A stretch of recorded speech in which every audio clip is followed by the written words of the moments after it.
সুপ্রিয় শ্রোতা বন্ধু, কথা মানবী ইউটিউব চ্যানেলে আপনাদের সকলকে স্বাগত জানাচ্ছি। আমি আইরিন অন্না। আপনারা শুনছিলেন হুমায়ুন আহমেদের জনপ্রিয় উপন্যাস নিষাদ। আজ চতুর্থ পর্ব। এখন রাত প্রায় 1টা। আন্দাজে বলছি, কারণ আমার ঘড়ি নেই। রাতের বেলা আন্দাজে সময় ঠিক করি, দিনের বেলা এই অসুবিধা হয় না। বেশিরভাগ মানুষের হাতেই ঘড়ি থাকে, জিজ্ঞেস করলেই সময় জানা যায়। যে আমার এই লেখা পড়বে সে বুদ্ধিমান হলে ধরে ফেলবে যে আমি আজে বাজে কথা লিখে সময় নষ্ট করছি। আসলে তা না, কিভাবে শুরু করব বুঝতে পারছি না। মিসির আলি সাহেব আমাকে চমৎকার বাঁধানো খাতা দিয়েছেন। শুধু তাই না, সঙ্গে খুব দামি একটা কলম, বল পয়েন্ট না, ফাউন্টেন পেন। কালির দোয়াতও কিনেছেন। দোয়াতটার দামই 70 টাকা। কলমটার দাম কত কে জানে, 200-300 টাকা তো হবেই। এত দামি কলম, কিন্তু লেখা ভালো না, অর্থাৎ আমি লিখে আরাম পাচ্ছি না। মিসির আলি সাহেব বলেছেন আমি যেন রোজ লিখি, প্রতিটি খুঁটিনাটি যেন লিখি, কিছুই যেন বাদ না দিই। ভ্রমণের ব্যাপারটাই যেন লিখি। ভ্রমণ বলতে তিনি অন্য জগতে যাবার ব্যাপারটা বোঝাচ্ছেন। তিনি নিজে এই ব্যাপারটা বিশ্বাস করেন কি করেন না তা আমি এখনও বুঝতে পারছি না। মাঝে মাঝে মনে হয় বিশ্বাস করেন, আবার মাঝে মাঝে মনে হয় করেন না। পুরো ব্যাপারটাই একজন নিঃসঙ্গ যুবকের কল্পনা ধরে নিয়েছেন। আমি তাকে একটি চিঠি এবং 2টি ছবি এনে দিয়েছি। এই প্রসঙ্গে তিনি একটি কথাও বলছেন না। আমি একবার ছবিটা চাইলাম, তিনি বললেন পরে পাবে। তিনি যে চুপচাপ বসে আছেন তাও মনে হয় না। আমার ব্যাপারে তিনি খুলনা গিয়েছিলেন, এটা হঠাৎ জানতে পারি। সেখান থেকে তিনি কি জানলেন আমি জানি না। ফুলেশ্বরীর শ্বশুরবাড়িতেও তিনি গিয়েছিলেন, আমার সম্পর্কে তথ্য জোগাড় করেছেন। আমি নিজে যা জানি সবই তাকে বলেছি। এর বেশি তিনি কি জানতে চান কে জানে। লোকটির ধৈর্য অসীম, মমতাও অসীম। তার মমতার নানান পরিচয় পেয়েছি। কঠিন ঋণে তিনি আমাকে আবদ্ধ করেছেন। আমার পক্ষে ঋণমুক্ত হবার কোনো পথ আছে কিনা আমি জানি না। ঋণমুক্ত হতে চাইও না। কিছু কিছু মানুষের কাছে ঋণী থাকতে ভালো লাগে। মিসির আলি তেমন একজন মানুষ। আবারও আজে বাজে কথা বলছি, কি করব? আমি তো আর লেখক নই যে গুছিয়ে ঘটনার পর ঘটনা সাজাবো। আমি তা পারি না। লেখক ছাড়া অন্য কেউই বোধ হয় পারেন না। যাই হোক, মূল ব্যাপারে ফিরে আসি। আমি এখন প্রায় 100% নিশ্চিত যে আমার পাশাপাশি 2টো জীবন চলছে। এক জীবনে আমার বাবা শৈশবে মারা গেছেন, প্রবল দুঃখ কষ্ট ভোগ করে বর্তমানে এই অবস্থায় আছি, অসহায় নিঃসঙ্গ একজন মানুষ। অন্য জীবনটি চমৎকার। এই জীবনে বাবা বেঁচে আছেন। আমি বড় কোনো চাকরি কিংবা ব্যবসা করছি, এখনও ঠিক জানি না। বিয়ে করেছি। জীবনটা বেশ সুখের বলেই মনে হচ্ছে। এই জীবনটাকে আমি স্বপ্ন জীবন নাম দিচ্ছি বোঝার সুবিধার জন্য। স্বপ্ন জীবনটাও পৃথিবীর মধ্যেই, কারণ সেখানেও আমি আকাশে চাঁদ দেখছি। 2টি জীবন পাশাপাশি কিভাবে চলছে? 2টি কি সম্পূর্ণ ভিন্ন জগৎ? 2টি পৃথিবী, 2টি চাঁদ, সব মানুষই 2জন করে? এই সব প্রশ্নের আমি কোনো কুলকিনারা পাই না, কাজেই খুব বেশি ভাবিও না। চিন্তাভাবনার দায়িত্ব আমি মিসির আলি সাহেবের ওপর ছেড়ে দিয়েছি। আমি লক্ষ্য করেছি যে এখন আমি এই জগৎ থেকে স্বপ্ন জগতে খুব সহজেই যেতে পারি। নিয়মটা খুব সহজ। নিজেকে প্রথমে খুব ক্লান্ত করে নিতে হয়। উপবাস এবং পরিশ্রম, এই 2টি জিনিস একত্রে চালিয়ে যাবার পর চোখ বন্ধ করে স্বপ্ন জগতের কথা ভাবলেই হয়।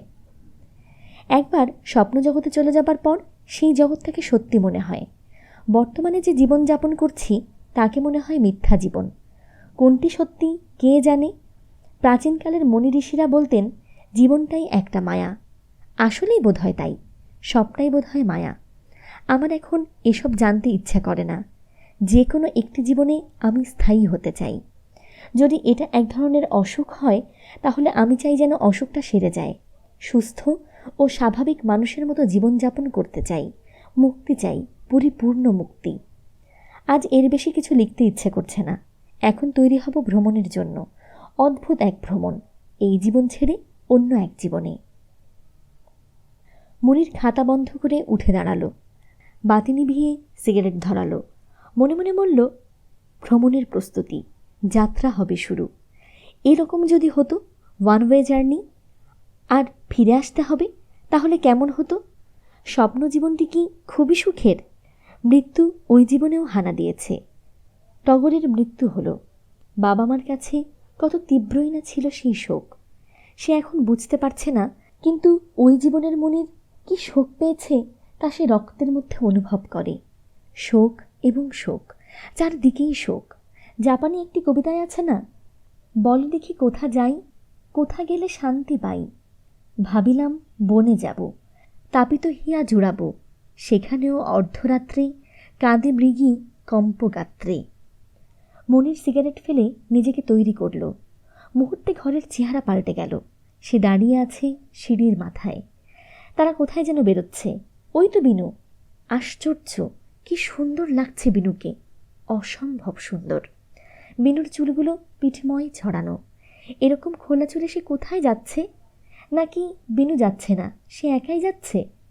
একটি কাজের লোক বড় বড় দুটি সুটকেস নিয়ে নামছে। তারা নিশ্চয়ই দূরে কোথাও যাচ্ছে। ঘরে দিনের আলো। কটা বাজছে কে জানে। মনির হাতের ঘড়ির দিকে তাকালো। 10:15। ঘড়ির ডায়াল সবুজ রঙের। বাহ, ইন্টারেস্টিং তো। এটা তো স্বপ্ন। স্বপ্নে তো রং দেখার কথা নয়। সে রং দেখছে কেন? কে বলেছিল স্বপ্নে রং দেখার কথা নয়? মনে পড়ছে না, নামটা মনে পড়ছে না। ম দিয়ে শুরু। মিহির, মনির, না না, মিসির আলী। মিসির আলী বলেছেন ভ্রমণের সময় খবরের কাগজ হাতে নেবে। খবরের কাগজ হাতে নিতে হবে কেন? মিসির আলী বলেছেন একটা খবরের কাগজ হাতে নেবে, কিছুতেই হাতছাড়া করবে না। কেন বললেন এরকম কথা? বিনু কেমন যেন বিরক্ত মুখে তাকাচ্ছে। টগর, টগর। মনির চমকে উঠল। টগর কি কেন ডাকছে?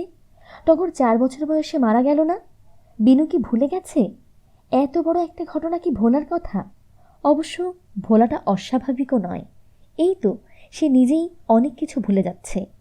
কি কি যেন তাকে বলেছিলেন মিসির আলী, এখন আর কিছুই মনে পড়ছে না। টগর, আমি কিন্তু খুব রাগ করছি, আর একবার মাত্র রাখব। এর মধ্যে তুমি যদি আসো ভালো কথা, না এলে তোমাকে ছাড়াই রওনা হব। মনির অবাক হয়ে দেখল টগর এসেছে। 8-9 বছর বয়সের চশমা পরা একটা ছেলে। টগর বলল, আমি যাব না মা। বিনু বলল, খুব ভালো কথা, থাকো তুমি। বিনু তরতর করে নেমে যাচ্ছে। 4 বছর বয়সে ও তাহলে মারা যায়নি? এটা কোন জীবন? অন্য আরেকটা? এর মানে কি? মনিরের নিঃশ্বাস ভারী হয়ে এলো। সঙ্গে সঙ্গে ঘোর কেটে গেল। সে আছে তার পরিচিত জায়গায়। ভ্রমণ শেষ হয়েছে। মনির বাতি জ্বালালো। খাতা খুলে লিখল, মানুষের জীবন দুটি নয়, অনেক, হয়তোবা অসংখ্য। ক্লান্তিতে খাতার উপরই মাথা রেখে সে ঘুমিয়ে পড়ল। সারা রাত সেই ঘুম ভাঙল না। কত বিচিত্র স্বপ্ন দেখল ঘুমিয়ে ঘুমিয়ে। কখনো মনে হচ্ছে সে মেঘে মেঘে ভেসে বেড়াচ্ছে, আবার কখনো বা তলিয়ে যাচ্ছে গভীর অতলে। কি গাঢ় নীল সেই পানি। চারদিকে শব্দহীন সময়। কি অসহ্য নীরব। এই নীরবতার মধ্যেও মাঝে কে যেন নিচু গলায় তাকে ডাকছে। বিনু ডাকছে নাকি? এটা কি বিনুর গলা? আহ, কি সুন্দর করেই না সে ডাকছে। আবার সব চুপচাপ, অসহ্য নীরবতা। মনির স্বপ্নের মধ্যেই কাঁদছে, চেঁচিয়ে চেঁচিয়ে বলছে, আমাকে মুক্তি দাও। কিন্তু তার চিৎকারেও কোনো শব্দ হচ্ছে না। কি অদ্ভুত অবস্থা। তার ঘুম ভাঙল ভোরবেলা। প্রথম খানিকক্ষণ বুঝতেই পারল না সে কোন জগতে আছে। সে ঠিক করল আজ অফিসে যাবে না, সারাদিন রাস্তায় রাস্তায় হাঁটবে। দুপুরবেলার দিকে যাবে মিসির আলীর কাছে, এমনি খানিকক্ষণ গল্প করবে। দুপুরবেলা বা দিনের আলোয় তার কাছে কখনো যাওয়া হয়নি। দিনের আলোয় লোকটিকে দেখতে কেমন দেখায় কে জানে। তবে দুপুরবেলা ওকে হয়তো পাওয়া যাবে না, ক্লাসে থাকবেন কিংবা লাইব্রেরিতে থাকবেন। মিসির আলী ঘরেই ছিলেন। অবাক হয়ে বললেন, অসময়ে তুমি? ব্যাপার কি বলো তো? অফিসে যাওনি? জি না। আপনি ইউনিভার্সিটিতে যাননি? না, আজ বৃহস্পতিবার না। বৃহস্পতিবারে ইউনিভার্সিটি বন্ধ থাকে। কি করছেন স্যার? রান্না করছি। রোজ রোজ হোটেলে খাওয়া ভালো লাগে না। কি রান্না করছেন? নতুন ধরনের রান্না, আমিই তার আবিষ্কারক। নাম হচ্ছে মিসির মিক্সচার। চাল ডাল আলু একসঙ্গে মিশিয়ে 2 চামচ ভিনেগার, 1 চামচ সয়া সস, একটুখানি লবণ, 2টো কাঁচা লঙ্কা, এবং আধা চামচ সরিষা বাটা দিয়ে সেদ্ধ করতে হয়। সেদ্ধ হয়ে যাবার পর 1 চামচ বাটার অয়েল দিয়ে দমে দিতে হয়। অপূর্ব একটা জিনিস নামে, খেয়ে দেখো। জিনিসটা যেটা নামলো তার চেহারা দেখলে খেতে ইচ্ছা করে না, কিন্তু স্বাদ সত্যি চমৎকার। মুনির অবাক হয়ে গেল। কি, কেমন লাগছে? জি স্যার, ভালো। আরও কিছু বিশেষণ দিয়ে বলো। শুধু ভালো, এর বেশি কিছু না? চমৎকার স্যার। এখন বলো, তুমি যে ভ্রমণে যাচ্ছ সেখানে কখনো খাওয়া দাওয়া করেছো? চট করে বলতে হবে, না ভেবে বলো। পানি খেয়েছি। পানিতে হবে না, স্বাদ আছে এমন কিছু? মনে পড়ছে না স্যার। এই জিনিসটা খুব ভালো করে খেয়াল করবে। কেন? স্বপ্নে আমরা প্রায় প্রচুর খাওয়া দাওয়া করি, কিন্তু তাতে কোনো স্বাদ থাকে না। আপনি এখনও স্বপ্ন ভাবছেন? হ্যাঁ ভাবছি, তবে তুচ্ছ স্বপ্ন ভাবছি না। সব স্বপ্নই তো তুচ্ছ না? তা নয়। তাছাড়া স্বপ্নকে তুচ্ছ করাও খুব মুশকিল। ফ্রয়েড সাহেব ইন্টারপ্রিটেশন অফ ড্রিম লিখে স্বপ্নের মহিমাকে খর্ব করেছেন, কিন্তু তার শিষ্য জাং পরবর্তী সময়ে ভিন্ন কথা বলেছেন। কি বলেছেন? ওইসব থিওরি তোমার ভালো লাগবে না, তার চেয়ে বরং তোমার কথা শুনি। যা যা করতে বলেছিলাম করেছো তো? সব কিছু লিখছ তো? লিখছি। সব খুঁটিয়ে লিখবে, কোনো কিছু বাদ দেবে না। কি হবে স্যার এসব দিয়ে? হয়তো কিছু হবে না, তাতে কি? কই, আমার সিগারেট এনেছো? মুনির পকেট থেকে সিগারেটের প্যাকেট বের করল। মিসির আলি হেসে ফেললেন। বিনু বলল, বাবা, তুমি ওই ভদ্রলোককে তো আর আনলে না? নিজাম সাহেব বললেন, মনিরের কথা বলছিস? হ্যাঁ, তার সঙ্গে দেখা হয় না? হবে না কেন, রোজই তো হচ্ছে। আজ একবার তাকে নিয়ে আসতে পারবে? কেন? একটা দরকার আছে বাবা। কি দরকার? আছে একটা দরকার, তুমি অবশ্যই আজ তাকে সঙ্গে করে আনবে। রাতে খেতে বলবো? হ্যাঁ, বলতে পারো। বিনুর ভাবভঙ্গি নিজাম সাহেব ঠিক বুঝতে পারলেন না। কদিন আগেই সে একটা অদ্ভুত কাণ্ড করেছে। রাতে ঘুমোতে যাবার আগে নিজাম সাহেব বললেন, কিছু বলবি? না বাবা, কিছু বলবো না। তোকে দেখে মনে হচ্ছে কিছু বলতে চাস। না, চাই না। তুমি যদি কিছু বলতে চাও বলো, আমি শুনবো। আমি আবার কি বলবো? ঘুমে আমার চোখ জড়িয়ে আসছে। তাহলে ঘুমাও, বাতি নিভিয়ে দেই? দে। বিনু বাতি নিভিয়ে দিল। ঘর অন্ধকার হয়ে যেতেই সে মৃদুস্বরে বলল, আমার যে বিয়ে তুমি ঠিক করেছ, ওতে আমার মত নেই। বিয়ে ভেঙে দাও। কি বললি? বিনু উত্তর দেবার জন্যে দাঁড়ালো না। ঘর ছেড়ে নিজের ঘরে চলে এলো। নিজাম সাহেব পেছনে পেছনে উঠে এলেন। বিনু ততক্ষণে দরজা বন্ধ করে শুয়ে পড়েছে। তিনি বেশ কবার ডাকলেন, বিনু সাড়া দিল না। ভোরবেলায় তিনি বিনুকে খুব স্বাভাবিক দেখলেন, যেন কিছুই হয়নি। আগের মতো হাসি খুশি। তার বুক থেকে পাথর নেমে গেল। তার মনে হলো বিনু যা করেছে তা সাময়িক অস্থিরতার কারণে। অস্থিরতা কেটে গেছে। বিয়ের কথাবার্তা অনেক দূর এগিয়ে গেছে। বরপক্ষীয় লোকজন বিয়ের কার্ড ছাপাতে দিয়েছে। এ সময় নতুন কোনো ঝামেলা সৃষ্টি না হলেই ভালো। বিনু তেমন মেয়ে নয়, অবুঝের মতো কিছু করবে বলে মনে হয় না। তবু নিজাম সাহেবের ভয় কাটে না। চমৎকার ছেলে পাওয়া গেছে, ডাক্তার, স্বভাব চরিত্র ভালো, নম্র ভদ্র ছেলে। এই বিয়ে ভেঙে গেলে এরকম আরেকটি ছেলে পাওয়া মুশকিল হবে। সন্ধ্যাবেলা নিজাম সাহেব একা একা ফিরলেন। বিনু কিছু বলল না। নিজাম সাহেব জামা খুলতে খুলতে নিজে থেকেই বললেন, মনির আজ আসেনি রে মা। দেখি আগামীকাল যদি আসে নিয়ে আসব। বিনু চুপ করে রইল। রাতে খেতে বসে নিজাম সাহেব দেখলেন অনেক আয়োজন। তিনি শুধু মাছ কিনে দিয়ে গিয়েছিলেন। এখন দেখা যাচ্ছে মুরগিও আছে। মুরগি কোথায় পেলি রে? আকবরের মাকে দিয়ে আনিয়েছি। ও এসেছে নাকি? হ্যাঁ। যাক, ভালো হয়েছে। এখন আর একা একা থাকতে হবে না। হ্যাঁ, ভালোই হয়েছে। অবশ্য কয়েকটা দিন তোর খালারাও তো চলে আসবে। বিয়ে শাদির ব্যাপার, ওদেরই তো এখন দায়িত্ব। কথাটা বলে নিজাম সাহেব আর চোখে তাকালেন। মেয়ের প্রতিক্রিয়া লক্ষ্য করলেন। তেমন কোনো প্রতিক্রিয়া লক্ষ্য করা গেল না। তুইও বসে যা, একসঙ্গে খাই। আমার খিদে নেই বাবা, তুমি খাও। খিদে নেই কেন? শরীর খারাপ নাকি? না, শরীর ঠিকই আছে। রাতে বিনু বাবার মশারি খাটাতে এসে শান্ত গলায় বলল, কাল যদি ওই ভদ্রলোক আসেন তাহলে তাকে মনে করে নিয়ে এসো। নিজাম সাহেব বিস্ময় গোপন করে বললেন, কোনো দরকার আছে? না, এমনি। আচ্ছা, বলবো। পরদিনও মুনির অফিসে এলো না।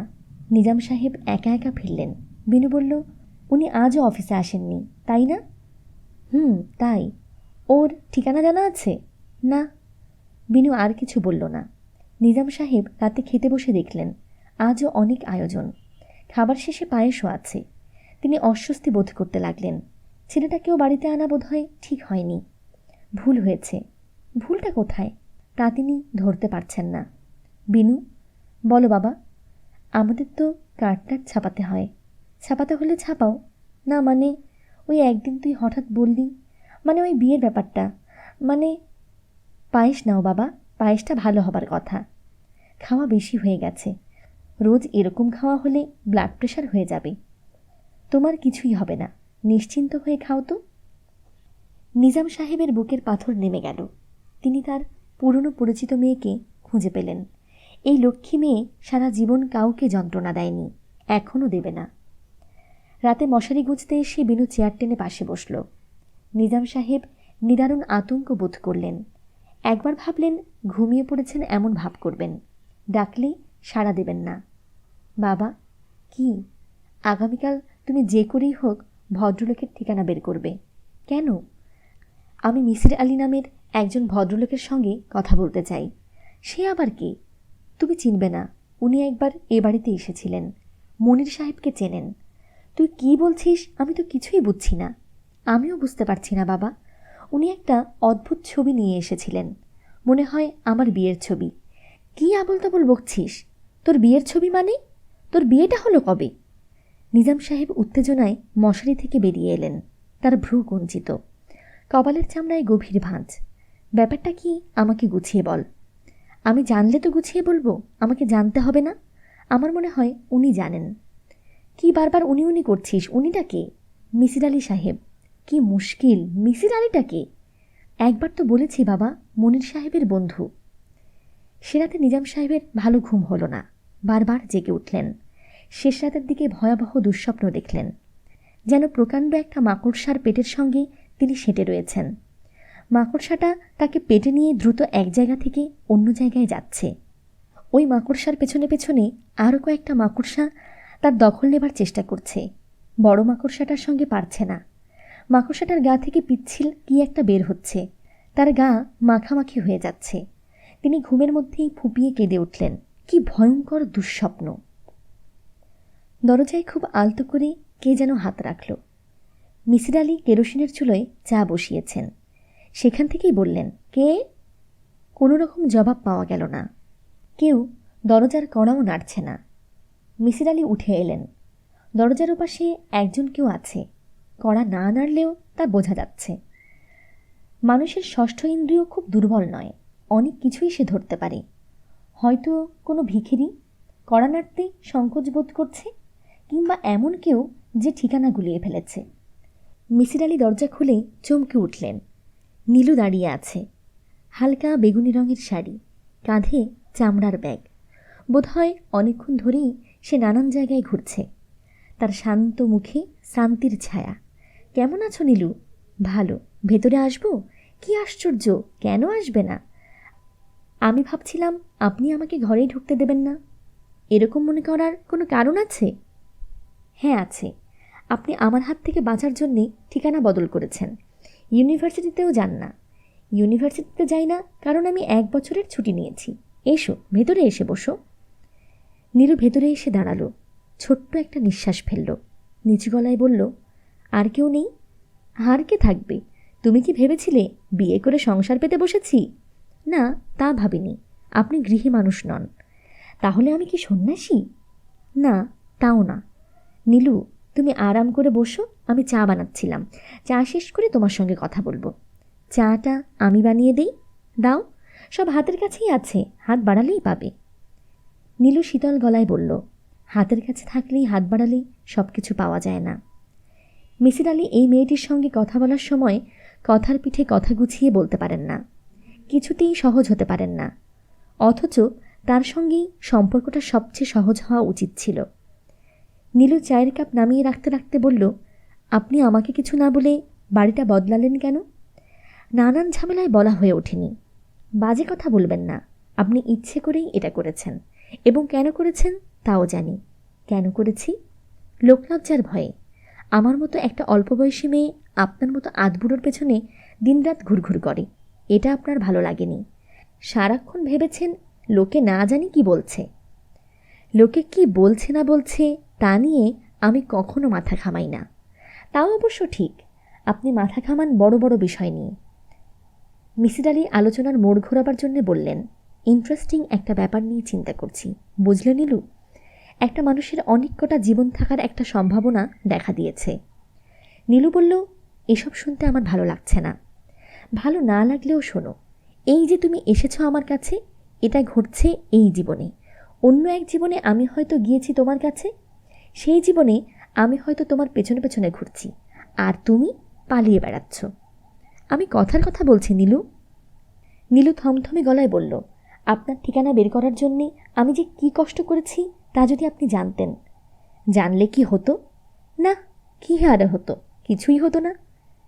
নীলুর চোখ ছলছল করছে। মিসির আলি ভয় করছেন হয়তো কেঁদে ফেলবে। তবে এই মেয়েটি শক্ত মেয়ে, সহজে কাঁদবে না, নিজেকে সামলে নেবে। হ্যাঁ, তাই হচ্ছে। নীলু নিজেকে সামলে নিচ্ছে। সে সহজ গলায় বলল, চায়ে চিনি হয়েছে তো? মিসির আলি হাসলেন, কি সুন্দর লাগছে মেয়েটিকে। বিনু অবাক হয়ে বলল, আপনি? মনির অপ্রস্তুত ভঙ্গিতে হাসল, নিচু গলায় বলল, স্যার কি বাসায় নেই? বাসায় থাকবেন কেন? এখন তো ওনার অফিসে থাকবার কথা, তাই না? ও আচ্ছা, হ্যাঁ। আপনি অফিসে যাননি? না। আমি তাহলে যাই। বসতে চাইলে বসুন। মনির বারান্দার চেয়ারটায় বসে পড়ে রুমাল বের করে কপালের ঘাম মুছল। টানা টানা গলায় বলল, পাশ দিয়ে যাচ্ছিলাম, ভাবলাম চা খাবেন, না লেবু দিয়ে শরবত বানিয়ে দেব? আপনি খুব ক্লান্ত, সেই জন্যে বলছি। না না, কিছু লাগবে না। বিনু ভেতরে চলে গেল, আবার ফিরে এলো লেবুর শরবতের গ্লাস হাতে নিয়ে। আমাদের তো ফ্রিজ নেই, এই জন্যে খুব ঠান্ডা হবে না, গরম শরবত। মনির হেসে ফেলল। বিনু বলল, আমার মনে হয় আপনি আমাকে কিছু বলতে এসেছেন, বলে ফেলুন। না, এমনি এসেছি। আপনি এমনি আসেননি, কি বলতে চান আপনি বলুন, আমি রাগ করব না। মনির ক্ষীণ স্বরে বলল, আমি আপনাকে চিনি। তা তো চিনবেনই, না চেনার তো কথা না।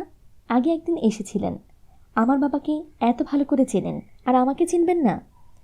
তার চেয়েও ভালোভাবে চিনি। তাই নাকি? জি। কিভাবে বলুন তো? আপনি যখন খুব ছোট তখন কি কি করতেন সব আমি বলতে পারবো। বেশ তো, দু একটা বলুন, আমি শুনি। আমি মিনার কথা জানি। মিনা আপনার খুব বন্ধু ছিল না? কে বলেছে আপনাকে মিনার কথা? মনির চুপ করে রইল। বলুন, কে মিনার কথা আপনাকে বলেছে? মনির একবার ভাবল, বলে ফেলে, বিনু, ও সব কথা তো আমি তোমার কাছেই শুনেছি। একসময় তুমিই আমাকে বলেছ, বিয়ের পর রাত জেগে তুমি কত গল্প করতে, কিন্তু এই মেয়েটিকে এসব বলা অর্থহীন, সে কিছুই বুঝবে না। কি ব্যাপার, চুপ করে আছেন? মনির নিচু স্বরে বলল, আচ্ছা সত্যি করে বলুন তো, আমাকে দেখে কি আপনার খুব চেনা চেনা মনে হয়নি? না, চেনা চেনা মনে হবে কেন? চেনা মনে হবার কি কোনো কারণ আছে? জি না। আচ্ছা, আমি উঠি। মনির উঠে দাঁড়ালো। বিনু বলল, আপনি আর এরকম একা একা এ বাড়িতে আসবেন না। জি আচ্ছা, যদি কখনো আসতে চান বাবাকে সঙ্গে নিয়ে আসবেন। ভয় নেই, আমি আর আসব না। আপনি আপনার এক বন্ধুকে পাঠিয়েছিলেন আমার কাছে, এসব করবেন না। বাবা আপনাকে অত্যন্ত স্নেহ করেন, আপনার কাণ্ডকারখানা শুনলে বাবা খুব মনে কষ্ট পাবেন। মনির হেসে ফেলল। হঠাৎ তার হাসি এসে গেল, কারণ বিনুর ভঙ্গিটা তার খুব চেনা। রাগে রাগি গলায় অনেকক্ষণ কথা বলবার পর হঠাৎ তার রাগ পড়ে যায়, চোখে পানি এসে যায়। এখনও বিনুর চোখে পানি আসছে, আসতেই হবে। আপনি হাসছেন কেন? হাসছি কারণ কিছুক্ষণের মধ্যেই আমাকে এত সব কঠিন কথা বলার জন্যে আপনার খুব কষ্ট হবে, আপনি কাঁদতে শুরু করবেন। আপনি বেরিয়ে যান। মনির বের হয়ে এলো। বিনু সত্যি সত্যি কাঁদতে বসল, তার খুব খারাপ লাগছে। মিসির আলি একটা থিওরি দাঁড় করিয়েছেন। তিনি গত কয়েকদিন ধরেই চেষ্টা করছেন তার সেই থিওরি গুছিয়ে ফেলতে, পারছেন না। লিখতে গিয়ে সব আরও কেমন জট পাকিয়ে যাচ্ছে। মনে মনে যা ভাবছেন তা লিখতে পারছেন না। সারা দুপুর বসে বসে তিনি তার থিওরির পয়েন্টগুলো লিখলেন, সেগুলো কেটে ফেলে আবার লিখলেন। সন্ধ্যাবেলা সব কাগজপত্র ফেলে দিয়ে নতুন খাতা কিনে আনলেন, কলম কিনলেন। তিনি লক্ষ্য করেছেন খাতা কলম বদলে ফেললে মাঝে মাঝে তত্তর করে লেখা এগোয়। তাই হলো। রাতের বেলা বেশ কয়েকটা পৃষ্ঠা লিখে ফেললেন। রচনার নাম দিলেন এক জীবন ইস্টু বহু জীবন। একটি মানুষের কয়েকটি জীবন থাকে তাই তো মনে হয়। একজন শিশু জন্মায়, বড় হয়, মৃত্যু হয়। জন্ম থেকে মৃত্যু পর্যন্ত জীবনকাল একটি ধারায় প্রবাহিত হয়। সেই ধারায় সুখ, দুঃখ, আনন্দ, বেদনার নানান ঘটনা। এখন প্রশ্ন হচ্ছে, জীবনের ধারা একটি না হয়ে কি অনেকগুলো হতে পারে না? ব্যাপারটা ব্যাখ্যা করি। মনে করি মনির নামের একটি ছেলে বড় হচ্ছে। শৈশবে তার পিতৃবিয়োগ হলো। সেই মুহূর্ত থেকে যদি তার জীবন দুটো ভাগে ভাগ হয় তাহলে কেমন হয়? একটি ভাগে ছেলেটির পিতৃবিয়োগ হলো, অন্য ভাগে হলো না, বাবা বেঁচেই রইলেন। দুই জীবনই সমানে প্রবাহিত হতে লাগলো। তবু এক জীবনের সঙ্গে অন্য জীবনের কোনো যোগ রইল না, কারণ এই দুটি জগতের মাত্রা ভিন্ন। দুই ভিন্ন মাত্রায় দুটি জীবন প্রবাহিত হচ্ছে। এক জীবনে ছেলেটি সুখী, অন্য জীবনে নয়। এখন এই দুটি জীবনের ব্যাপারটাকে আরও বিস্তৃত করা যাক। ধরা যাক জীবন দুটি নয়, অসংখ্য, সীমাহীন। প্রকৃতি একটি মানুষের জীবনে যতগুলো ভেরিয়েশন হওয়া সম্ভব সবগুলোই পরীক্ষা করে দেখছে। সবই সে চালু করেছে। অসীম ব্যাপারটাই এমন যে এই পৃথিবীর প্রতিটি মানুষের জন্যেই অসীম সংখ্যক জীবনধারা চালু করতে পারে। কারণ অসীম সংখ্যাটির এমনই মাহাত্ম্য যে সে অসীম সংখ্যক অসীমকেও ধারণ করতে পারে। বিখ্যাত গণিতজ্ঞ ডেভিড হিলবার্ট অসীমের চমৎকার বর্ণনা দিয়েছেন তার হিলবার্ট হোটেলের সমস্যায়। এই হোটেলটির সবচেয়ে বড় গুণ হচ্ছে হোটেলের প্রতিটি কক্ষ অতিথি দিয়ে পূর্ণ হবার পরও যত খুশি অতিথিকে ঢোকানো যায়। এর জন্য পুরনো অতিথিদের কোনো অসুবিধা হয় না। কারো কক্ষে দুজন অতিথি ঢোকানোর প্রয়োজন হয় না। এটা সম্ভব হয় অসীম সংখ্যাটির অদ্ভুত গুণাবলীর জন্যে। মানুষ তার প্রচুর জ্ঞান সত্ত্বেও অসীমকে ব্যাখ্যা করতে পারছে না। সবচেয়ে সহজ ব্যাখ্যাটি হচ্ছে অসীম বিরাট বই, যার শুরুর পাতা এবং শেষের পাতা বলে কিছুই নেই। এখন কথা হচ্ছে, প্রকৃতি কেন একটি মানুষের জন্য অসংখ্য জীবনের ব্যবস্থা করবে? প্রকৃতির স্বার্থ কী? প্রকৃতির একটি স্বার্থের কথা আমরা কল্পনা করতে পারি। সেটি হচ্ছে কৌতূহলের সঙ্গে সে একটি পরীক্ষা চালাচ্ছে। তার চোখের সামনে মানব জীবনের, সেই সঙ্গে বিশ্ব ব্রহ্মাণ্ডের অসংখ্য ভেরিয়েশন।